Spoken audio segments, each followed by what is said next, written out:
Hello everybody, I've got a bit of an odd one for you today because there is an unboxing of this parcel which has just arrived from Everything Dinosaur.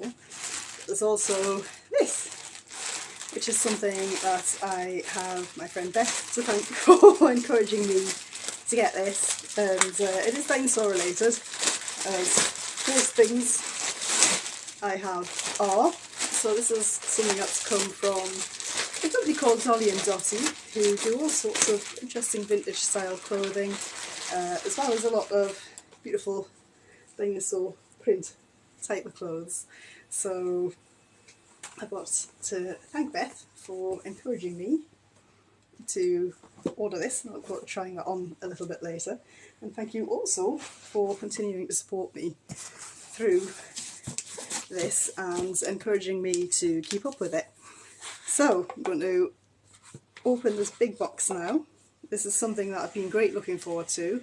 It's a figure that has been out for quite a while in other parts of the world. It's only just made it to all regions now. As you can see, it's quite a large box. So let's get a trusty box cutter here and get into this quite carefully. This has of course come from Everything Dinosaur, who, as ever, provide fantastic service, and they're expanding their product range all the time. I mean, you always get brilliant service with them, and it's always worth keeping an eye on their socials because they do all sorts and they're always updating things. So, right, let's see what we've got in here. I'm great looking forward to this figure. I know it's a little bit of a controversial figure because it's a little bit unusual. So first off, it's well packed in polystyrene noodles and bubble wrap because it isn't actually in a box. It's very well wrapped up here. Let's get that away. So here we have Eofauna's Tyrannosaurus Rex, and this is their take on the American Museum of Natural History specimen, which is known as Sue. I'm sure you're all familiar with that. At the time, Sue, which I'm sure my friend Sue will think quite entertaining, was the largest specimen of Tyrannosaurus Rex known. She's now been superseded by one called Scotty, which I'm sure Graham will appreciate. So here she is, first out of the packet. See, Eofauna always go for, a slightly brighter colour palette than a lot of other companies. And one thing I'm really happy about with this figure is they provided a base, which is a first for Eofauna. Now I remember years ago opening up their Carcharodontosaurus, and she unfortunately tipped over when I put her on a surface which wasn't quite level. It wasn't the figure's fault, but I know that a lot of people, it's the same with all bipedal dinosaur figures. You have trouble sometimes that distort a little bit. On a day like today, I've got my old Wilson, say old, it's only a few years old, this figure, it's still an absolutely stellar figure here. They do distort in time. So we've got a lovely base here. It's actually got Eofauna written on the back as well, which is a really nice touch. It's got the logo there and a couple of foot pegs. They seem nice and solid, and you can see they're different sizes as well. So this Tyrannosaurus Rex figure is only going to be able to stand one way on its pedestal. It's compact so that you don't get any distortion in the packaging. It's quite refreshing to have a figure that's not, and all those big display boxes that come with the likes of How Long Good and PNSO figures are lovely, but it's nice just to have something which is a bit more simple and back to basic. Just, nice recyclable packaging. And of course you always get a bit of information. It's almost like a Top Trumps card with an Eofauna figure. And here is the figure herself. Yes, you can see the peg holes in the bottom of the feet here. So she's only going to be able to stand one way. Now one thing I've noticed with this figure from earliest pictures, I mean, apart from the production values of this are incredibly high, especially for the price of the figure. I mean, it's only cost me, £30 from Everything Dinosaur to get this figure, and that's including the postage and packaging as well. And they've got an absolutely tremendous sculpt here, and the Eofauna really have gone into a tremendous amount of detail.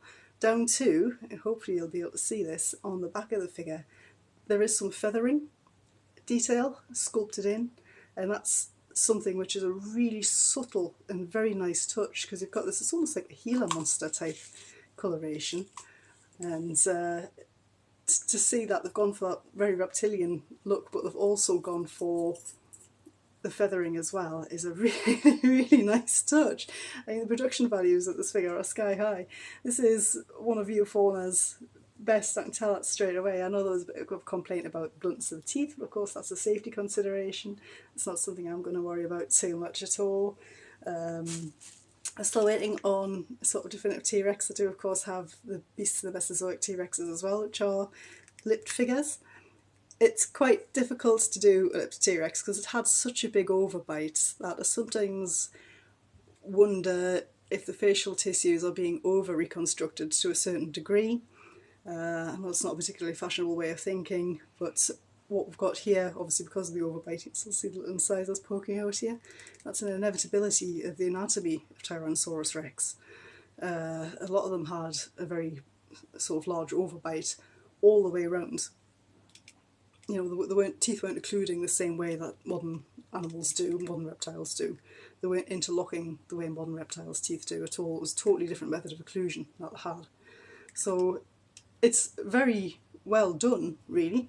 You can see there's a humongous amount of soft tissue around the lower jaw here to encase that in lips. I do also have the Showana Tyrannosaurus rex on pre-order. That'll be their first 135 figure, and I can't wait to get hold of that one as well. So I'll have... I've still got Wilson. I would like to get Callum, Pianosaur's more recent T-Rex, which is a far more beautiful figure than this, but I mean this figure is still such a charming T-Rex, and I still really recommend Wilson. He's had a few iterations now, and this one, despite having a tendency to lurch over, you can probably see his feet there are distorted, and that's despite having him in a cabinet on a stand. We've been joined by a cat, so if you can hear some rustling in the background, that's what that is. She's playing with a biscuit ball. We also have, you know, a take here from Kyoto, which is slightly unusual T-Rex, and that's the top of the head on this one opens and closes, but it's quite good because it's very easy. That's a hollow vinyl T-Rex. This one, I'm really looking forward to having a much closer look at it. I'm absolutely delighted with the detail, with the body shape they've achieved here. It's recognisable as Sue, the T-Rex. You know, they've really, really done a very good job. The throat pouch, the feathering, the anatomy, the proportions, absolutely spot on. Excellent effort from Eofauna, and I can't wait to have a closer look at this. I hope you've enjoyed watching this first part of this unboxing with me. I thought I'd bring Eofauna Sue here out for a closer look at out into the daylight. Apart from anything else, I've got a feeling there is a problem with my front-facing camera. I thought it might just have been a software issue, and that last update might have fixed it, but unfortunately it hasn't. So, having a look, here she is fixed to the base. She fits very snugly into that. I didn't have to force her on or anything at all, and that'll keep those legs in the correct position as long as you've got this figure. Plus, she also pops off the base quite easily. And I don't think she'll stand on this surface, but I have tried her on a hard surface, and she stands beautifully just on her own 2 feet there as well. So, looking at the head of this figure, this incorporates all of the current research and so the thinking of the facial structures of Tyrannosaurus rex.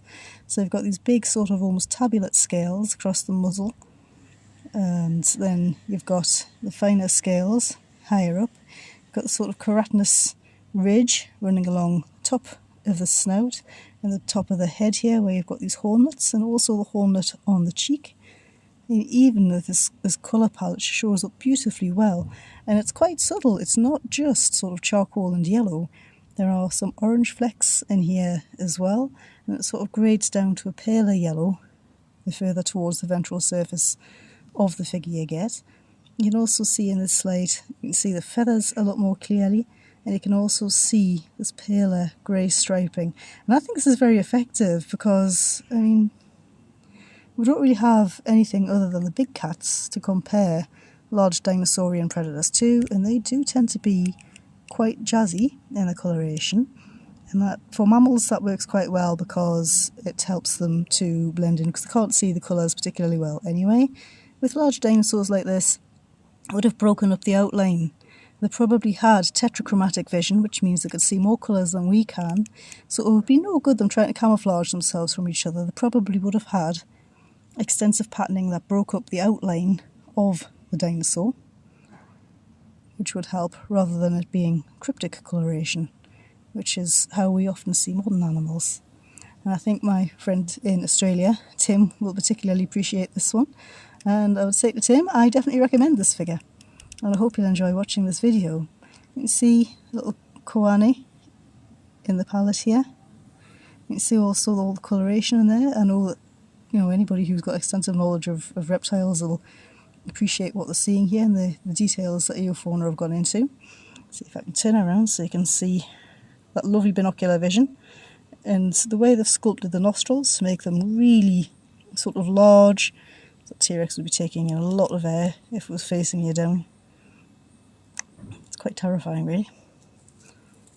Very, very good. It's been quite helpful for them. This unusual jaw articulation. The colour scheme they've chosen really helps to disguise that very nicely, as you can see. I mean, that seam around the head really isn't too noticeable in this case either. It's very, very smooth action. You get full closure, or as much as physically possible. As I say, this is based on an actual specimen, and this is what they've been able to create with the information about that specimen, so bear that in mind. You can see that they've given it a throat pouch, which was kind of known from Tarbosaurus, which is a very close relative of T-Rex. I like the way they've pointed the limbs here, so that they're darker in contrast to the bulk of the body. Look at all those tiny, fine little scales, and yes, there is a cloacal vent here, which is a lovely detail. Really, all of the textures and the coloration and the whole movement of the figure is very, very subtle. It's really nicely done. Apologies if you can hear that in the background there. I think next door just popped out. It's actually a nice day here today, so we've come out to have the dinner out. Someone should chase our cat. I like the way they've got this slightly orange tip to the crest on the nose as well. So overall, yeah, I highly recommend this figure. I am greatly looking forward to getting the Eofauna T-Rex, which, I have to say to my friend Graham, is definitely actually based on the Scotty specimen, so we'll have Sue and we'll have Scotty. And, I mean, that won't turn up till next year, but it's something we greatly look forward to. But in the meantime, this T-Rex, it's absolutely blown me away. It's a fantastic figure. Highly recommend it. I hope you've enjoyed watching this with me, and I shall catch you in the next video.